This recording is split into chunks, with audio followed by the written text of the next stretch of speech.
আসসালামু আলাইকুম প্রিয় দর্শক, বিপিএল এর আরো একটা আপডেট ভিডিওতে আপনাকে স্বাগত। বিপিএল এর বেশ কিছু আপডেট রয়েছে, বিশেষ করে দুর্বার রাজশাহী, ঢাকা ক্যাপিটালস এবং খুলনা টাইগার্সের সমর্থকদের জন্য আপডেট রয়েছে। তবে সবচেয়ে বড় আপডেটটা নিয়ে এসেছে বিসিবি। পুরো বিপিএল জুড়ে দর্শকদের জন্য বড় ধরনের একটা চমক নিয়ে এসেছে তারা। শুরু করছি চিটাগং কিংসকে দিয়ে। এবারের বিপিএল এর দ্বিতীয় সেরা দল ছিল চিটাগং কিংস, কিন্তু শেষ মুহূর্তে বিদেশি খেলোয়াড়দের হারিয়ে বেশ বিপাকেই পড়েছে দলটি। এখন পর্যন্ত মাত্র একজন বিদেশি প্লেয়ার তাদের দলের সাথে যোগ দিয়েছেন, তিনি তরুণ আফগান ব্যাটার জুবাইদ আকবরী। দলের বোলিং শক্তি বাড়াতে দুর্বার রাজশাহী যেন উঠে পড়ে লেগেছে। শেষ মুহূর্তে তারা বাংলাদেশের পেস অলরাউন্ডার মৃত্যুঞ্জয় চৌধুরীকে দলে ফিরিয়েছে। বাংলাদেশের উইকেটে বেশ কার্যকরী এই পেসার। এছাড়াও দুর্বার রাজশাহীর পাকিস্তানি তারকা মোহাম্মদ হারিস দেশে এসে পৌঁছেছেন। প্রথম ম্যাচ থেকেই একাদশে পাবে এই পাকিস্তানি ব্যাটারকে। শেষ মুহূর্তে এসে বড় একটা চমক দিয়েছে ঢাকা ক্যাপিটালস।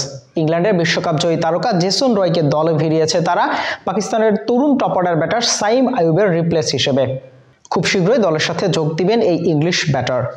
দলের ব্যাটিং শক্তি বাড়াতে শেষ মুহূর্তে খুলনা টাইগার দলে ফিরিয়েছে অজি তারকাকে। অস্ট্রেলিয়ার 31 বছর বয়সী ব্যাটার উইলিয়াম বশিষ্ঠকে দলে ফিরেছে খুলনা টাইগার্স। আজকে দলের সাথে যোগ দেওয়ার কথা রয়েছে তার, এবং আগামীকাল খুলনা টাইগার্সের প্রথম ম্যাচ থেকেই তাকে একাদশে পাবে খুলনা। তবে এখন পর্যন্ত দেওয়া সব চমককে ছাড়িয়ে গেছে বিসিবি থেকে দেওয়া চমকটা। এবারের বিপিএলকে দর্শক বান্ধব করতে বিসিবি যে প্রতিজ্ঞা করেছিল সেটা এবার তারা রাখতে চলেছে। বিপিএল এর প্রতিটি ম্যাচে দেয়া হবে একটি করে ইলেকট্রিক বাইক, এবং সেটা এলিমিনেটর ম্যাচে গিয়ে হবে 2টা এবং ফাইনালে গিয়ে হবে 3টা।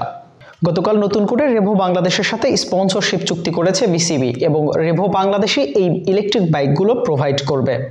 ইলেকট্রিক বাইক পাওয়ার নিয়ম হচ্ছে প্রতিটি ম্যাচে যে দর্শকগুলো থাকবে দুটো ম্যাচ মিলিয়ে, এবং সন্ধ্যায় গিয়ে সেটা হচ্ছে রাফেল ড্রয়ের মাধ্যমে একজন লাকি উইনারকে খুঁজে বের করবে বিসিবি, এবং তাকেই দেওয়া হবে ইলেকট্রিক বাইকটি। একই নিয়ম লিগ ম্যাচ, কোয়ালিফায়ার ম্যাচ এবং ফাইনাল ম্যাচের জন্য।